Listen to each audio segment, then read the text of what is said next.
নামাজরত মুসলিম শিক্ষার্থীদের নিরাপত্তা দিতে ঢাল হয়ে দাঁড়ালো হিন্দু সহপাঠীরা। রীতিমতো ভাইরাল হয়ে গেল সোশ্যাল মিডিয়ায়। চলুন দেখে নেই বিস্তারিত প্রতিবেদনে। উত্তরপ্রদেশে নামাজরত মুসলিম শিক্ষার্থীদের নিরাপত্তা দিতে তাদের হিন্দু সহপাঠীরা ঢাল হয়ে সামনে দাঁড়ায়। নামাজ পড়ছে বিশ্ববিদ্যালয়ের মুসলিম ছাত্ররা, আর তাদের নিরাপত্তা দিতেই মানববন্ধন করে ঘিরে রেখেছে হিন্দু ছাত্ররা। সম্প্রতি ভারতের লখনৌ বিশ্ববিদ্যালয়ের ক্যাম্পাসে ধারণ করা এই দৃশ্য উত্তরপ্রদেশের স্থানীয় গণমাধ্যমে ছড়িয়ে এখন সোশ্যাল মিডিয়ায় ভাইরাল হয়েছে।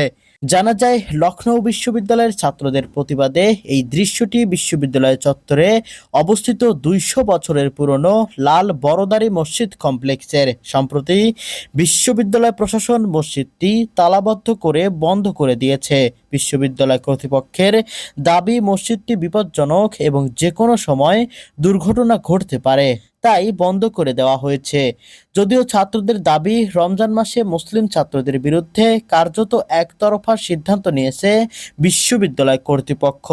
প্রতিষ্ঠানটির এমন একতরফা সিদ্ধান্তের বিরুদ্ধে তাই ক্রমাগত বিক্ষোভ করছেন শিক্ষার্থীরা। তারা বলছেন, ২০০ বছরেরও বেশি পুরনো ভবনের ভেতরে অবস্থিত মসজিদটি প্রশাসন কোনো পূর্ব নোটিশ ছাড়াই বন্ধ করে দিয়েছে।